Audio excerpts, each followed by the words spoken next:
Voilà, donc le cours de sciences générales en 5e et 6e comporte 6 heures par semaine, soit une de plus qu'en 4e sciences générales, et il est souvent dispensé par 3 professeurs différents, qui donnent chacun 2 heures de biologie, de chimie ou de physique. De bonnes bases en mathématiques sont importantes, car elles s'avéreront être un outil indispensable pour appréhender les lois et formules abordées. Mais par-dessus tout, la curiosité et la volonté de comprendre les phénomènes qui nous entourent sont des atouts non négligeables. Un élève qui a suivi le cours de sciences 3 heures semaine en 4e peut rejoindre le cours de sciences 6 heures en 5e, puisque des rappels de notions importantes sont réalisés en début de chaque chapitre. En général, un bon mois après la rentrée, l'élève motivé aura rattrapé le train en marche. À ces 6 heures d'option sciences peuvent s'ajouter facultativement 1 heure de PES chimie et ou 1 heure de PES physique, pour un total donc de 6, 7 ou 8 heures de sciences par semaine. PES signifie préparation aux études supérieures. Ce sont des cours d'approfondissement pour les élèves désireux d'aller plus loin dans la matière, en vue de se préparer à un examen d'entrée ou d'aborder les études supérieures en sciences avec les meilleures chances de réussite.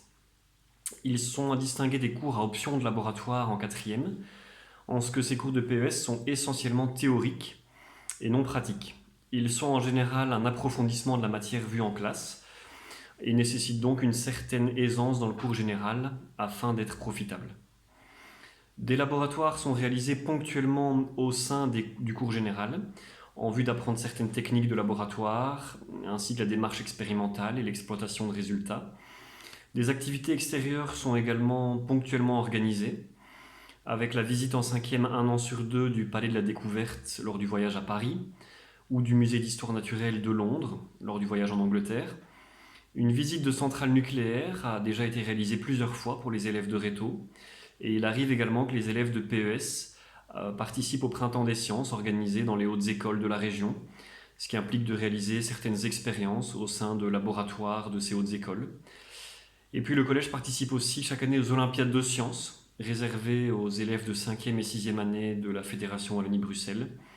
Et à ce sujet, le collège a déjà reçu le label d'école sciences olympiques en 2019, suite aux bons résultats réguliers des élèves qui y participaient.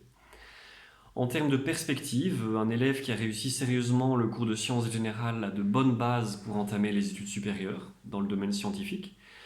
A noter que le cours de sciences de base, qui comporte 3 heures par semaine, ne ferme aucune porte pour les études scientifiques non plus.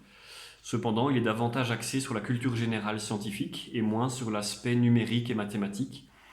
Ça implique que si l'élève décide de se tourner vers des études scientifiques par la suite, il aura certaines bases, mais davantage de concepts à rattraper. Voilà, j'espère que cette petite vue d'ensemble sur l'option sciences en 5e et 6e vous permettra d'alimenter vos réflexions. Il me reste à vous souhaiter un bon choix d'options et probablement à l'année prochaine.